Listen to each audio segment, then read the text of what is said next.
My name is Driany Cruz. This is my story at the Mindset Mastery Moments, where we encourage and invite female immigrant Americans to tell their stories and share their journeys.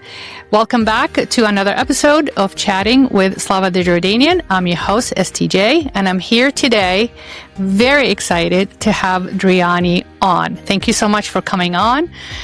So I guess let's talk about the journey. Let's talk about your parents' journey coming from the Dominican Republic and you being the first generation American. Of course, now you are also a mom, so your children is second generation American. And what is the story behind them coming to, I guess, New York, right? How old were they? So they actually came 1987, 1988, around that time. My mother came, so her dad was already here.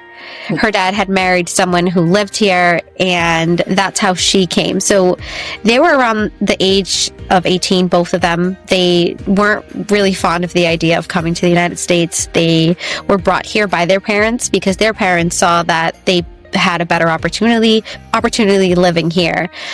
So they were not very happy to come to the United States because they were just so used to their lifestyle. And being at the age of 18, we think that we're grown up, we're adults, we can make our own decisions. They weren't really happy that someone had brought them here. And, you know, it's just a different lifestyle in general. They were just so used to being in the Dominican Republic. My dad was brought here by his mom. And they actually both came to the city, so New York City. And they had been here for a couple of years. I think that they met, you know, maybe in the 90s, and they met through mutual friends. And they had my brother and I, 1991, 1992. My brother's a year younger than me. And yeah, they were just trying to figure it out. They were, you know, coming to the United States, trying to figure out how to make a living, you know, having full-time jobs, having kids really young, and just trying to figure out the lifestyle. So what was the circumstances of your grandparents like for them to pull your mom and your dad from the DR at age 18? And like you said, the age 18 is a very critical age. You know, we set in our way, we made our friends, it's a certain lifestyle. And at age 18 or 19, you don't think about trying to make a better life. You just think about, I just want to keep the life that I have.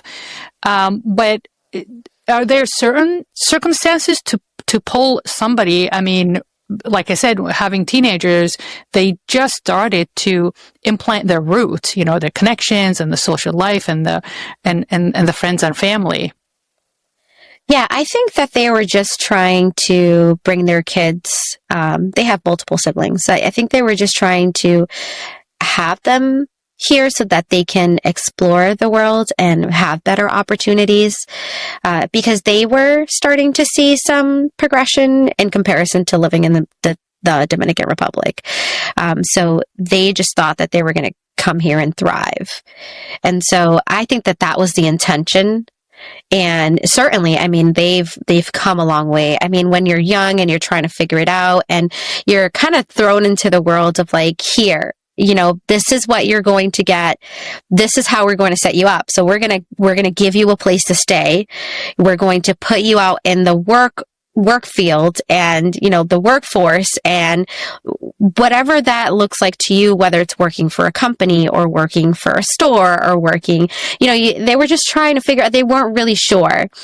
And they lived in New York City, and that lifestyle, I mean, it wasn't so expensive back then, from my understanding, but it wasn't affordable. You know, they were very low income. They could barely afford to have my brother and I, let alone live in an apartment. They've learned a lot. And with them living in New York City, they realized that it wasn't something that was sustainable. So they actually moved to where I live now, which is in Lawrence, Massachusetts, which was a little bit more affordable. And that point, I really do remember because I was at the age of 4 or 5. So there's like certain memories that I do have of living there. Now that I'm older, I understand some of the decisions that they made and I can speak on them. But it was still something where we were still super low income in a low income community. And they worked factory jobs, both of them. And my dad has his own business now. My mother works, she's a supervisor, a manager in a company. She's been there long term. So they've learned a lot, made a lot of mistakes, and they're doing amazing now. I'm so proud of them because they've come a long way from where they started, coming from Dominican Republic, being 18 years old, not knowing what you want to do, not knowing that you want to be here for real. You come here and you're like, why did you pull me out from my roots? Why did you take what I was so used to and bring me here to kind of disrupt their life? And to them, it might have felt like they were off track. So that was quite interesting to just hear how they got here and how much they've grown since then, and just see that firsthand. So yeah. It's a very common, it's very common emotions and very common experiences with all immigrants, because regardless where you come from, I realize that, like I said, you leave everything that you know and everybody that you love behind, but you have that kind of voice inside of you. Must be a better life out there. There must be a better life out there. And I want that life for my children. They must have seen something in the DR that, disrupted their mindset to the point that I got to pull my kids out. I need, a better life, for them, or I want a better life for them. And yeah, every immigrant story, there's a struggle. We got to do what we needed to do, because the immigrant mindset is always like, I can't fail right now because I sacrificed so much. I can't quit right now because there's so much to do. I need to set up an example for others to follow my footsteps, whether family members or friends or other Dominican or other immigrants. We're constantly carrying that guilt trip, heavy on our shoulders, that you feel guilty giving up. You feel guilty not succeeding, because all you think about, honestly, is just to make your country proud of you, your family proud of you, that, you don't want to be in a situation where they look at you and say that this is it. You sacrifice everything for this. That's not good enough. So you need to constantly do more and do better and have higher aspirations and climb out that mountain, and you'll do anything that you need to do in order to get there, because there is an option always to go back, but our guilt, the feeling of guilt, the feeling that abandonment, we abandoned everything, we better make them proud with our achievements. Now, why New York? Did they have family or friends in New York? Because it seems like that's always the first destination. I went to dental school in New York City. So going from such a exotic country like Dominican and, tropical country, Dominican, going to New York City, there must have been like a culture shock. When I went going to graduate school in the city, that was not an easy task every single day. So did they have family? Did they have friends in New York? Yeah, so they had family in New York. They had family in Boston as well.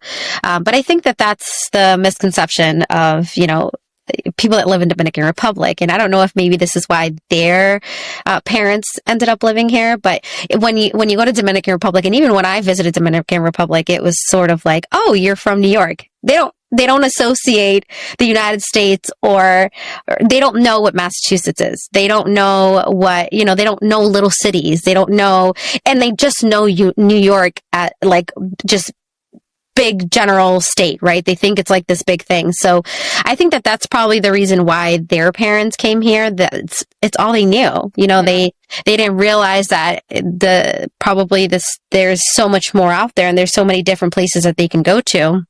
I know that they probably had family in Maryland and, you know, some other places, but primarily it was just the thought of New York City, and that's all they knew.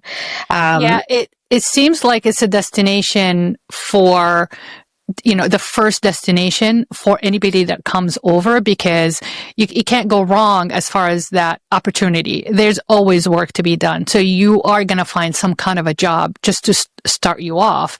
That's number one. Number two, I think watching movies and watching TV shows, it's all about New York, New York. And I can tell you that coming to the United States, we were so in an awe about the 1950s. We think United States is all about the golden era in the 1950s, and we navigate our understanding of the United States by using a lot of these movies that we watch, the glamour, the struggle in New York City, the hustling and bustling of the crowd, and you want to be part of that crowd, which is very, very interesting. But like I said, there must have been some kind of circumstances that your grandparents made that's a big move. And that's a lot of pressure on your parents, for adaptability, to be simulated in a new culture like that. We call it acculturation too, in the new society. Now, Dominican Republic is not that far from North America, but the culture it's so different, music, food, weather, language, and the way you conduct yourself, what we call the traditional tribal connection, that tribe connection. You have all the family, you have a lot of support when you're home, in your home world. When you come to the new world, like you said, you look for a glimpse of that tribal connection as in New York or Massachusetts, hoping to have that support until you really stand on your feet. The way I describe it is being a toddler. You're just learning how to walk again, and you need that support to help you, stand up and walk and move forward and get things done. So you were born in New York, but now you live in Massachusetts, right? And how is it growing up in New York? I wish I can remember. I know of stories. I was so young. I was 3-4 years old when I came here. And, it's quite interesting. I mean, I've gone to New York after that because I loved the idea of being in a city. And very quickly, as a teenager, I thought that it was cool. I really liked the thought of it. I like the thought of just being there, taking the subway and going shopping. And, there's never a dull moment. There's never a moment where the city is sleeping. It's like the city's always awake. But when I came here to Lawrence, I remember kindergarten. And my brother was in first grade. Yeah, I remember preschool actually, just going a little bit farther back. I remember preschool, and it was definitely a change. It really was something for me that was just kind of normal. And my parents, they probably thought it was better for them because they started to see themselves doing a little bit more, being able to afford more, because in Massachusetts, they probably had better opportunity. They probably were able to give more, and they probably could get better jobs. In the city, it's not, you can get a job, but it's not like, I guess in comparison, it's not as good as if you were going somewhere else. No, I agree with you. New York City is there's a lot of temptations, to stay up all night, to spend more money, to walk around the city. I remember when I was in dental school, when I couldn't sleep, I'll just get up and start walking from the East River all the way up into Chinatown, and 2 or 3 o'clock in the morning. It never sleeps. So it has that vibe, about it. And it could be now 1988. That's when I came to this country, right? In 1988. fascinated. The whole country was so different. Things were a lot more affordable. I mean, even since from the 2005, 2006, when I moved to Nashua, New Hampshire, things were a lot more affordable. I think everything is becoming more and more expensive, everywhere. So I can't imagine trying to, have ends meet being in New York City, and being in New York City is not cheap. It's very expensive. Forget about trying to raise a family, and it could be, somebody or their friends told them like, oh, come to Lawrence. It's a lot cheaper. The kids can have a lot of the, opportunities, but I can sense even in your voice that the fact that when you just migrated from New York to Lawrence, Mass. And by the way, New York and Massachusetts, they're so different. Right. Me living in New England all this time, but going to school in New York City, it took me a while to adjust to the culture, the New England culture. So I can't even imagine, but you as a 3-year-old migrating, not even immigrating, just migrating from the big city to Lawrence, probably felt like it's a suburb too. So that's an adjustment, by itself, I'm sure. Yeah, no, it definitely was an adjustment, and just trying to figure out how to live in this different city where it's like things are a lot more quiet. It's a little bit slower pace. It's not like you can there's not many job opportunities in comparison to New York City, I would imagine. So how I said, I was so young that it didn't really make super much of a difference to me, but to them, I'm sure it did. And I saw that growing up, because going from just hearing their story about when we were younger, living in New York City, struggling, where they couldn't even afford to buy groceries. They couldn't even afford to be in an apartment, just them two, and raising my brother and I. And when they came to Lawrence, I saw, okay, we have food in the fridge, and my parents work hard. They worked for factories, and they can buy us stuff. And it just seemed a little bit easier for them just being here, because the lifestyle was so much cheaper. One of the most common characteristics of an immigrant is the unlimited mindset by eliminating limited beliefs. So you cannot allow, if you're going to survive and thrive in your journey, you cannot allow the limited mindset to really control your dreams or your path or your potential, or the hard work that you are allowing to, yourself to invest so much to have a better life. But it sounds like your parents had such a humble beginning. Now they're thriving and all is well, which is very, very inspiring and very impactful stories. One of so many stories of the, immigrants. But, your parents, think about it, they got displaced twice. They got displaced and ripped out of their roots in the DR, but also they had to make that same decision like your grandparents did, to migrate you guys from New York to Lawrence to have a better life. So that was not, it might have been good enough New York City when they were teenagers, and then when they met and then they got married and now they're a couple, they have a family responsibilities. They had to make that decision to shift you guys and displace you again to Lawrence, Mass. So where's the education, the importance or the emphasis of education landed, or did it have a place in your guys' journey that your parents, where they were looking for a better place where you guys can get education?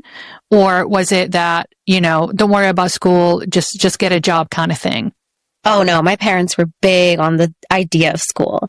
So it's funny, because to them that was the American dream. So they probably thought, and maybe this was their way of thinking when they first got here, and their parents, like, you're going to go to the United States, you're going to get an education, you're going to get a good job. So there is this mindset of going to school and becoming something big. So they always had hoped that for my brother and I. And I don't think they've really understood that, in certain locations, this is the best school for that. But they knew that they wanted my brother and I to do a lot better than them, because my dad, he didn't graduate high school. They didn't make it through high school. So to them, it was like, we're working hard. We don't want our kids to make the same mistake. So they drilled it in our minds, like my brother and I, like, go to school, make sure you do good in school. They did not like the idea of a technical school, even when we were older, because it's just ignorance, right? To them, it's like, no, you have to become a doctor. You have to be a lawyer, because that's just the mindset. That's where people think that you make the most money. So, that was a big deal growing up for us. And I remember when I graduated high school and I went to college, I didn't really have a direction. I didn't know what I wanted to do, but my parents were so proud of me because they said, oh, you know, my brother and I graduated high school. Now we're starting a real life. We're starting adult life. We got past what they were past, and we didn't have jobs like them. So we weren't working hard like them, but they were like, okay, we did something for our kids. We did something more than what our parents did for us. And there were high hopes of me getting through college and doing something major. And when I came to my mom and said after year 2, I'm like, Mom, I don't want to go to college anymore. I want to pursue this dream in dentistry. And she's like, what? No, you can't just stop going to college and go and get a certificate. Because I thought, you know, I should probably do something where I can start making money right away. And she did not like that idea. She's like, no, you have to do something bigger. Like their way of thinking is like, no, there's something bigger. And I think that's why they've developed so many good characteristics of being here and from where they came from and doing so many things. How I said, I'm really, really proud of them, because from where they came from to where they are today, it is it's like a 180. And they drilled that in us. They're like, you guys have to do better. There is not a choice. You just have to. So it was interesting. They knew they wanted us to go to college. Stay with us. We'll be right back. It's been called the True Crime Podcast for Brands. A case study in corporate fear podcast uncovers that the real killer of iconic brands like Kodak, Blockbuster, and Tower Records was fear. Fear made Kodak bury the digital camera and persuaded Blockbuster to pass on buying Netflix. In a world of constant disruption, fear is the biggest enemy to your success. And knowing why is your best way to avoid becoming fear's next victim. Subscribe to A Case Study in Corporate Fear and learn how others failed, so you never do. Now, education for an immigrant, I'll tell you this, my dad used to tell me that, you know, and especially being like a Palestinian descent, it's even more, you know, because it's your armor, you know, it's your protection. And I mentioned in every single episode, my dad used to say, you know, a government can come and take your house. A politician can change your laws on you. A husband can, you know, just mistreat you. Even your children might break your heart, and they might not be able to take care of you the way you want them to. So all they have is your knowledge and education. He goes, I don't care if we're starving. I don't care if we can't put food on the table, but I can give you an education, and I'll make sure that you're finishing education. So it is an immigrant mindset that we discuss on this podcast. And the fascinating thing is, it doesn't matter where you come from.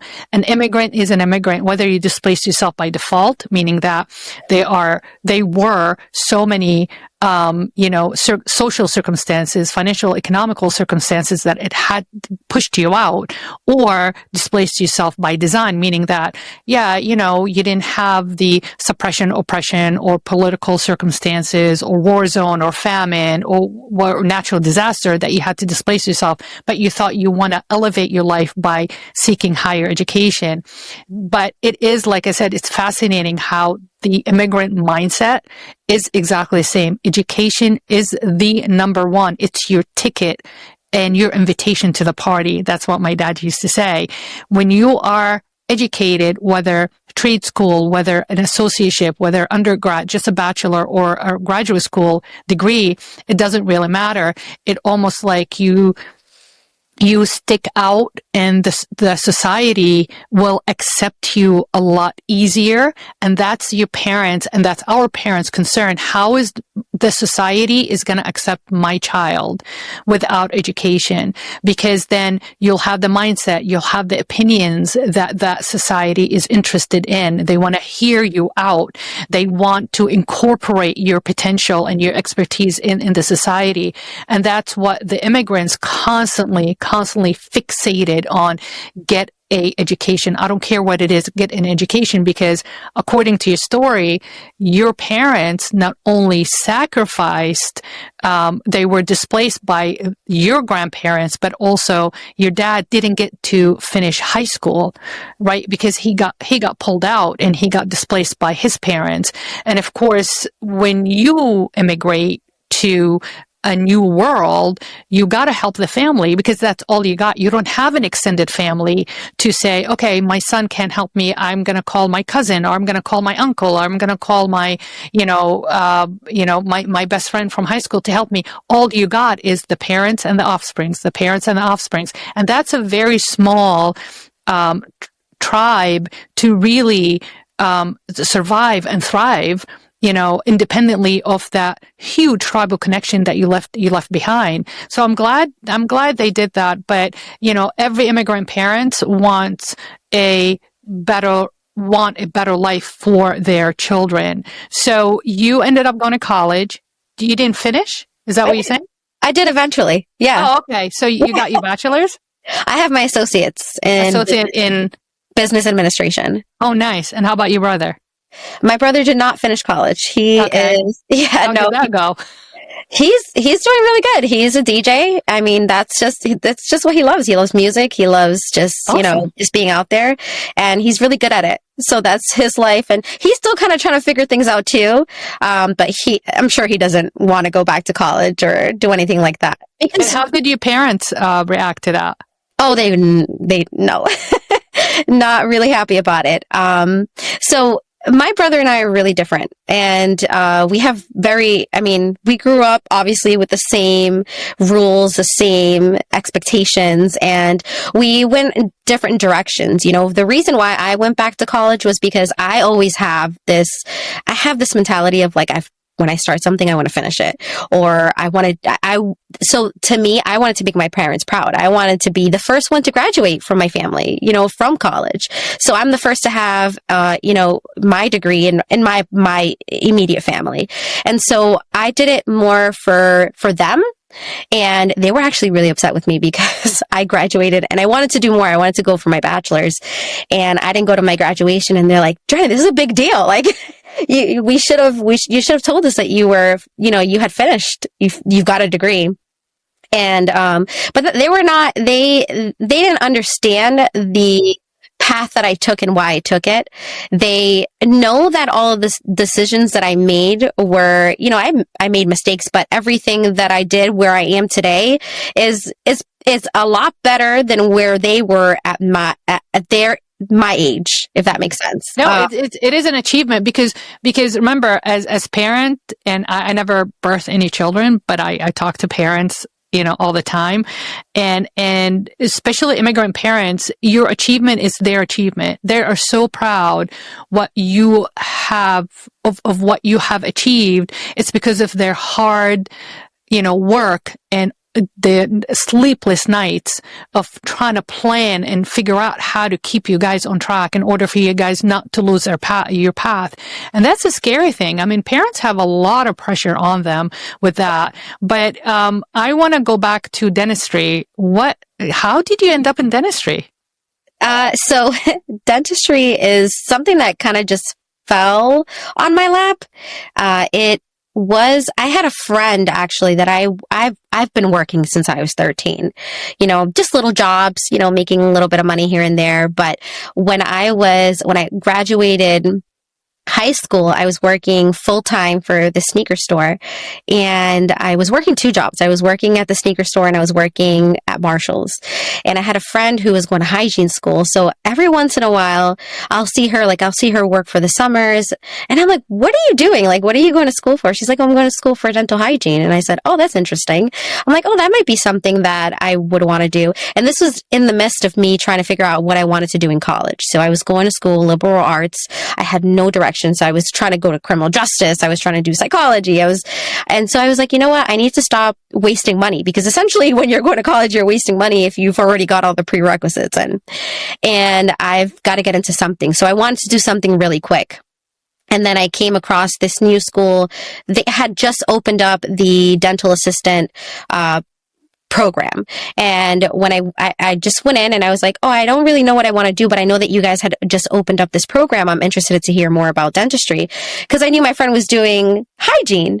So I thought it was just like, oh, it's just the first step of getting into dentistry. And it was great. She's like, oh, this is a really great opportunity. Like there are statistics that are proving that being an assistant, it's going to skyrocket within the next 5 years. So this is a great choice. So I went into it blindly. I'm like, you know what? My friend's doing it. It doesn't sound like a bad idea. It's going to skyrocket in a couple of years. Let me try it out. And it's funny because when I was in the dental assistant program, there was a point where I wanted to stop. Now with this mindset of like, I started something, I got to finish it. I eventually was like, I came to my senses. I'm like, I've got to finish this through. And I finished the program. I've got my first situation that came my way. It was working for a corporation. And I was like, I'm just gonna stick here. So I was making almost like basically minimum wage at that point. And within 4 years of dentistry, I went from assisting to the administrative side. And then I didn't realize that there was so much more to it in dentistry. And so from there, it just kind of blew up. I did so much more than just dental assisting. I mean, I do dental assistant here and there, but there's so much more to it that I didn't know about. Yeah. So it sounds like things happen for a reason, right? Because then we're both in a dental field and we share a lot of stories about your basically evolution going from a chairside assistant to now you're doing a lot of work with dental offices, right? You train but let's share with the audience is, what is it that you're doing on the side? It's almost like coaching, right? For dental offices. So I work for this company that has coaches. We actually work with clients all over the United States. And I basically my position is more of setting them up, presenting what's to expect with being a part of becoming a client. I've thought about coaching myself just because I've done a lot of administrative work and management. But right now is just solely, I just focus on just working with the clients directly and getting them in the right path for them to be successful in what they sell in that company. That's really amazing. I mean, just listening to your story from the beginning until now, it sounds like you're following your parents' footsteps, just really simple, humble beginnings, and you building on that. And I love the mindset. I mean, it sounds like I'm not trying to, judge your personality, but you're very extroverted, you're very people oriented. And I think with your character, that position is perfect for you. You're gonna, help a lot of people get to their goal and get to do what they really wanted to do. Now you are a mom, right? How is the belief system changing as your position in life has changed? Seeing your parents struggle, seeing how your parents emphasize education. Can you share with us, what do you think you're going to take from your parents' value or belief system, and what is it that you're going to make on your own as a new belief system in order to teach your kids, as a second generation American? So definitely their work ethic, because it's stellar. I mean, how I said, from where they worked very hard. So that's what I did. I worked hard, and it wasn't like working hard and, getting your hands dirty or anything like that. Like, that's where they came from. It was more of like, hey, here's the next step. So I want to be able to offer that to my kids. Here's the other step that you can take where you're not really, I mean, it's sort of, it's kind of like one of those situations of like, should I kind of give them a little bit of a taste of where I came from and what my parents dealt with so that they can understand it a little bit better and appreciate it more. But for me, it's like, at least I had a little bit more help than what they did, and I was able to do so much. I want to be able to give that to my kids. At the very minimum, just give them the opportunity of, like, for example, I own a home. I want to make sure that when my kids are older, when they're at the age of 18, they've already started thinking, like, you have to start thinking that you should not just buy a home, but like start establishing your life, right? But don't overwhelm yourself either, because you're still young, you still have to live your life. So there has to be a balance. So that's part of the stuff that I needed to learn on my own, because there was no balance with my parents. For me, there was sort of a little bit of a balance. And for my kids, I want to be able to offer them something where they're like, okay, we've got some balance and we're still trying to figure it out. So we talked about the work ethics. That's what we call, as we use in dentistry, transfer of power. So they transfer that power to you, work really hard, have quality life, plan for the future, don't chase the money. Chasing the money is very short-lived. I'll tell you that. I've been on this earth half a century, and I'll tell you that chasing the money, it's something that it can give you an instant gratification, but that's not what you want to have. When you get to my age, on the other side, I call it, of the journey, because I rather be rich in assets than rich in cash, because I can always recycle that asset to make me more cash. I'm looking for legacy. I'm looking for branding. I'm looking for culture and experience. And I think kudos to you, because I think it's a very, very valuable characteristic and trait that your parents transfer that to you, and you're going to transfer that to your kids. Is your household, is it like a very, Dominican? Do you try to keep that custom going on, that tradition going on, or are you going to let your kids kind of make their own tradition, their own custom? So my household right now is very Americanized. We all speak English. It's our first language in the house. And, for my parents, even for them, they're trying to get better. So my dad speaks better English than my mother. And when I was growing up, they would do this thing where my brother and we would talk to them in English. And they understood us, but they were more of like, they would say in Spanish, like, we don't understand you. You need to talk to us in Spanish. And so it made us learn Spanish. I'm so grateful for that. And, I kind of wish they would do that with my kids. I mean, they're still pretty young, so it's kind of hard to see them. But that's one thing. I want my kids to still have that culture in their background. I still want them to experience that because it's important. They need to know where they come from. So my partner is Puerto Rican, and his mother she only speaks Spanish. So I'm so grateful for that, because I know that the girls are going to be primarily speaking Spanish when they're with her. And so I want them to learn both of their cultures. I want them to learn, where his mother came from and where my parents came from, and, what's the difference between both and how they're similar and how we've combined our cultures and because it's sort of the same, but it's sort of different. There's a lot of things that they might do that we do differently. But I think with us being super Americanized in our household, it's a little bit harder.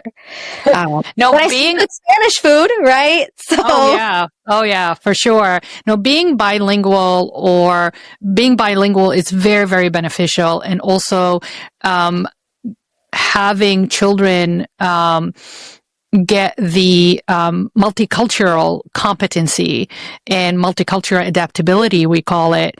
Back in the day, in my age and my time, coming to the United States, you're either American or an Arab. We had to choose, and there was a lot of social pressure on us to actually drop one and pick the other. But now these days, they encourage children, second, third, fourth generation Americans to really pick up as much multicultural skills as possible, because the world is becoming very small, with social media, and we're all connected. It's really a small world, and more of the young generations are interested in, traveling abroad too. They want to venture out. They have friends from Japan. They have, some of the gamers, they play with people from Korea, for people from the Middle East, and having that multicultural competency, adaptability, I think it's a key for the new generation, because like I said, it brings them closer and closer together, with, other people on the other side of the world. But also it makes the generation that has that ability to be a lot more tolerant, a lot more inclusive, a lot more,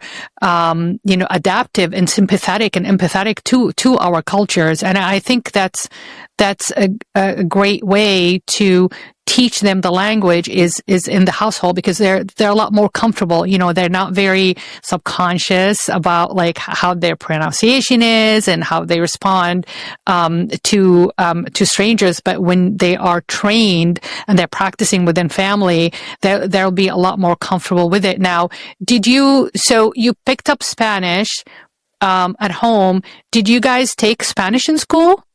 I did. I took Spanish. I took it in high school and I took it in college. It is very different. Very Really? different. Oh yeah, because it's not, so for us, our Spanish isn't very formal. At least what I learned at home wasn't very formal. So I was able to communicate with my parents. I can communicate, and I actually asked someone recently that just came from the Dominican Republic. I was like, how do I talk Spanish? Like, is it good? And they're like, no, like you talk really well. And for me, I don't feel like I'm excellent at it. So my brother speaks Spanish very well. But it's because he's just constantly in that mode of always needing to speak Spanish because he's around people that need to speak the language more. So he's just, he speaks a lot better than I do. But I think also too, not so much the language, but also understanding too that they are Hispanic, right? So they need to understand what it was for me or for my parents to live in this world in the United States as a Hispanic. So it's not so much that you have to be bilingual. I feel like that is an absolute must, because you take the next step. It's more of like you need to connect with your culture as well, because when I go out there and I speak Spanish, the first thing people ask me are like, where are you from? Are you Dominican? And the way that people relate to you once you confirm that you're Dominican, like Dominican to Dominican, they're like, oh, thank goodness. There's some sense of relief. So I want them to learn that they're Hispanic, they're Dominican, they're Puerto Rican. There's going to be people in the United States that you're going to relate to on a different level. And I'm seeing that now that I'm, just progressing in my life, that it's a huge deal that they need to learn that. So, yeah. So with your line of work, being in dentistry, do you feel comfortable translating to helping patients, or you're not at that level? Yeah, definitely. I can translate. I can have a full-blown conversation. There's some words that might come out in English. So, I say, fair warning, I'm not really good at this. And then they will be super comforting. They're like, you're fine. You sound great. Like I can totally understand you. But I feel super comfortable having a conversation with patients and explaining treatment plans. Or there was actually an opportunity where someone was like, oh, hey, would you present something in Spanish? And I'm like, I'm not quite there yet. I don't think I can do all of that. But yeah, I'm comfortable with it. No, you should try. You never know. And maybe, you need to practice it, but that's fascinating. Now, speaking in a casual setup, it's different than translating like the dental terminology and relating that message to somebody that doesn't speak English in order for them to make the right decision for them as far as their dental health. That's huge. If you can do that, I'm sure that you are discovering a lot of the talent or the skills. Sometimes we don't feel or we don't think that we we do have that ability to do so, but you'll be very surprised the fact that you've been hearing that language since you were tiny. It becomes part of your blueprints, part of you, but it could be societal pressure saying that, I'm not going to use that. I'm not good enough. I'm not going to practice that. It's going to diminish probably your ability. But if, like I said, if you're translating and you can hold a conversation for somebody that they need to know about their, dental condition and how they're going to pay for it, or how they're going to, design their treatment plan, that's huge. Honestly, I won't be able to translate any of that terminology from English to Arabic. And I can read it and write it and speak it, because I never had the ability to be able to flip back and forth in that professional capacity or settings.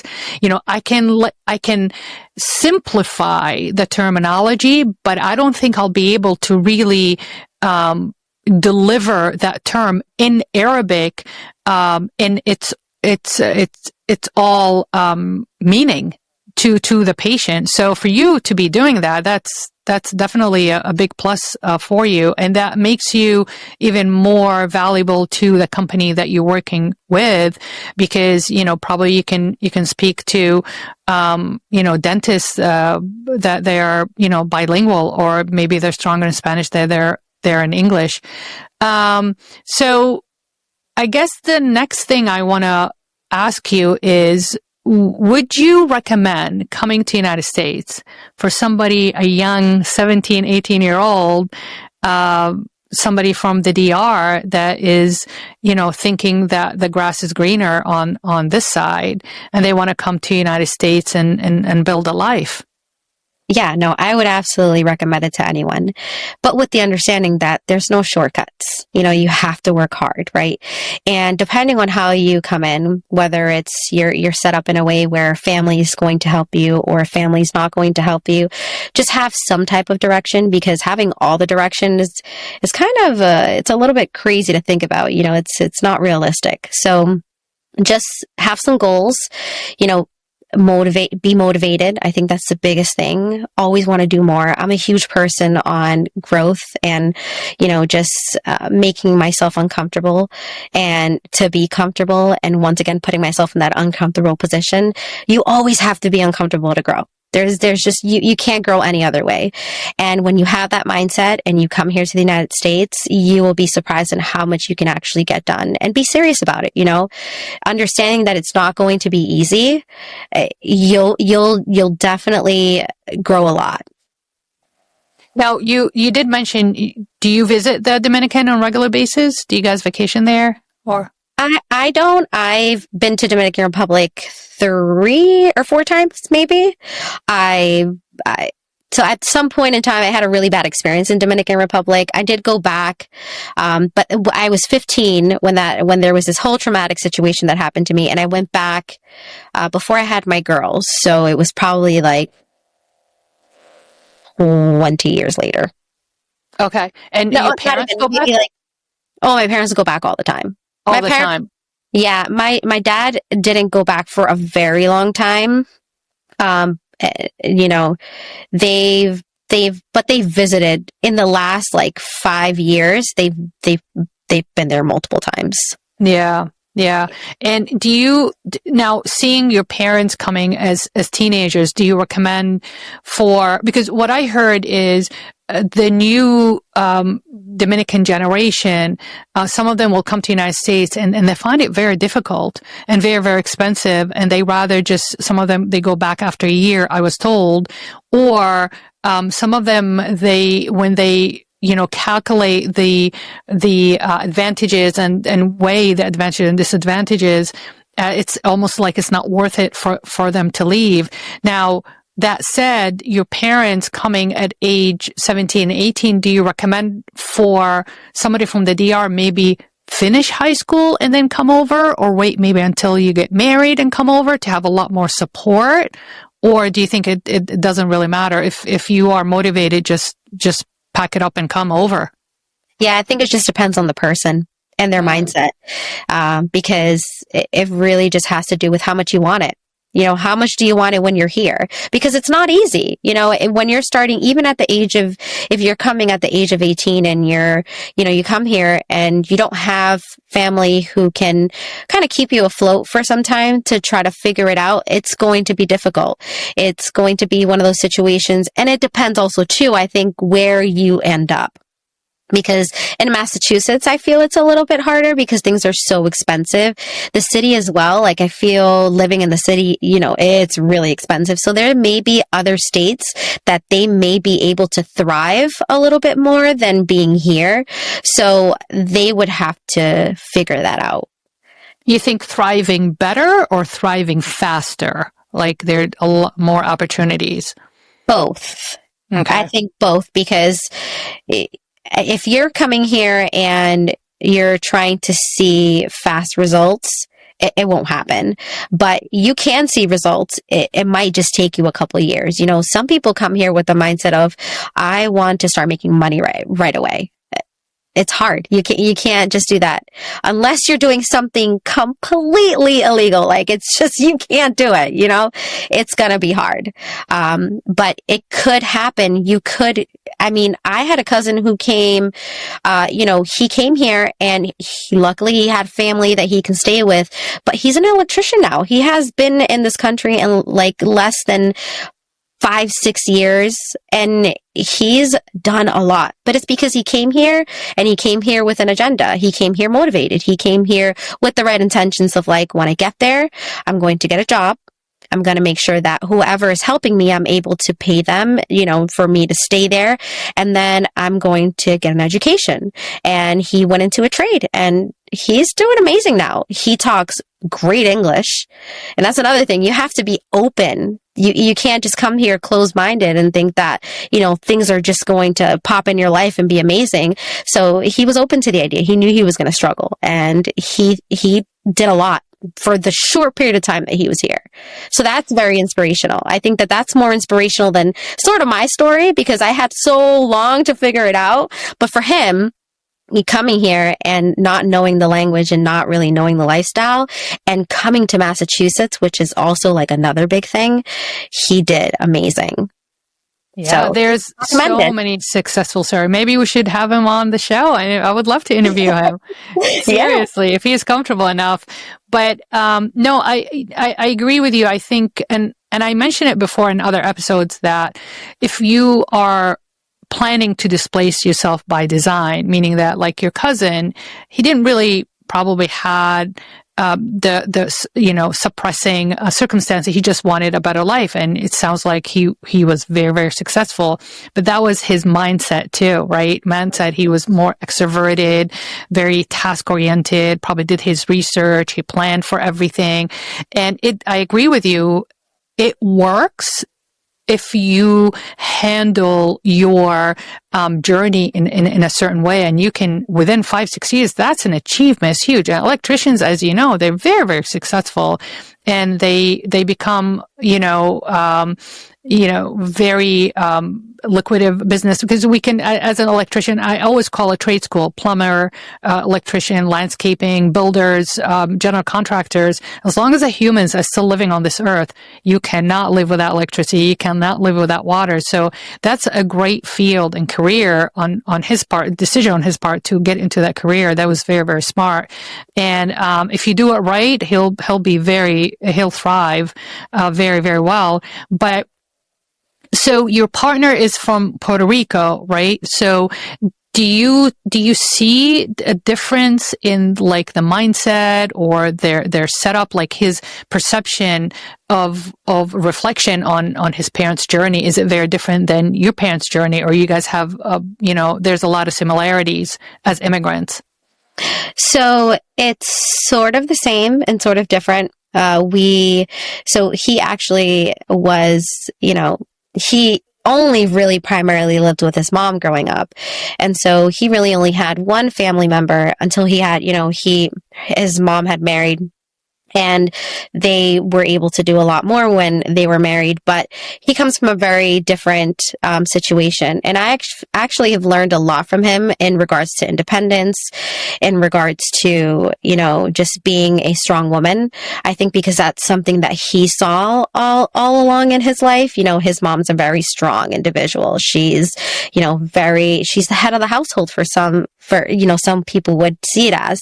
And so the way that he was brought up and the way that I was brought up was completely different. And he actually says, you had it so easy growing up. You had both your parents there and, you had all of these things and you were always known as this person who didn't has money, but you had your life was set. You guys had a home. You guys had nice cars. You guys had all of this. And it's he didn't have a lot of that stuff he had to build on his own. So I actually learned a lot from his life and his culture.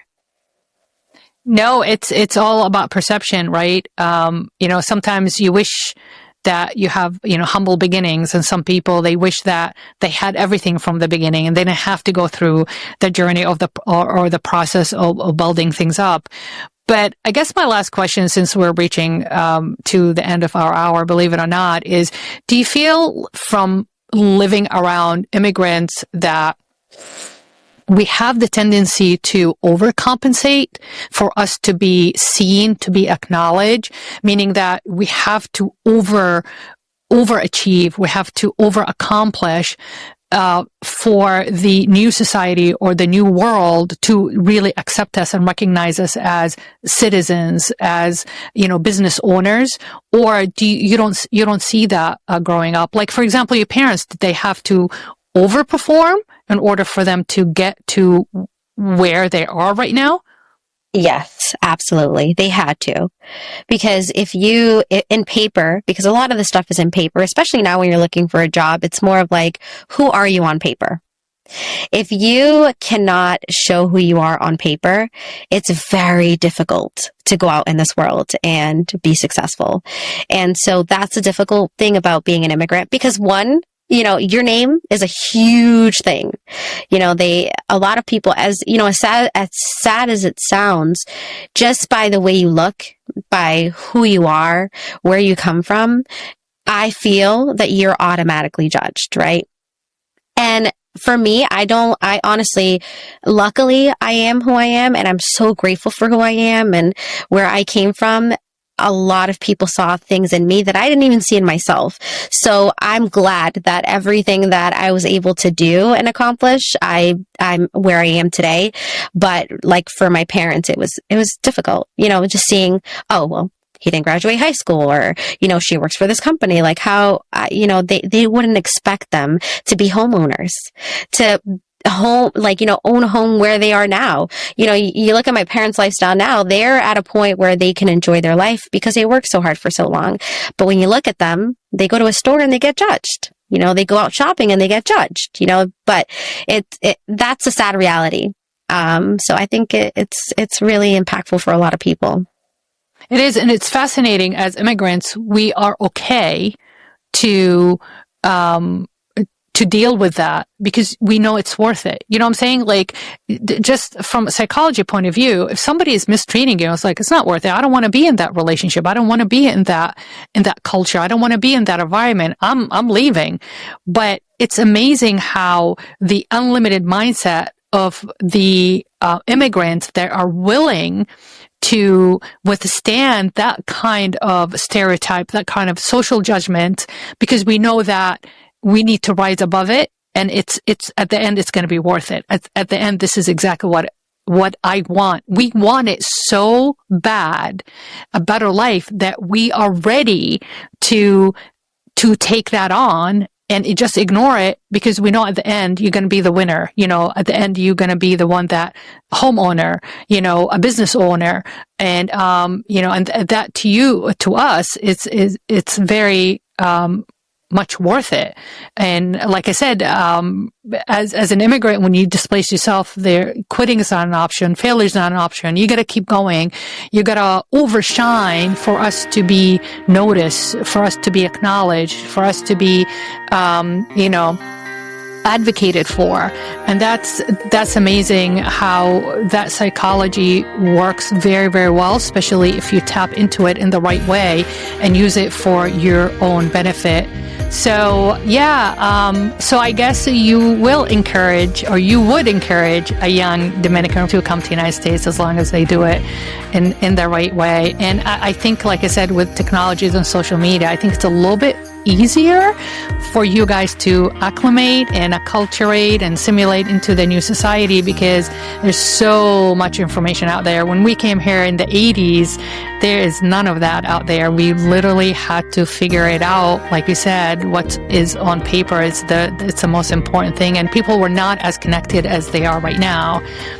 So thank you so much for coming on, and thank you guys for watching and for listening. And as a reminder, these episodes are uploaded every single week on Wednesdays on the Apple Podcast and Spotify podcast, but they are also available for you to watch on the Greenwood Dental Partners YouTube channel. So please like, share, and hit the notification button in order for you guys not to miss any episode. And if you like this content, let us know in the comments below so we can continue telling our stories. I hope to see you next time. This is Slava, the Jordanian.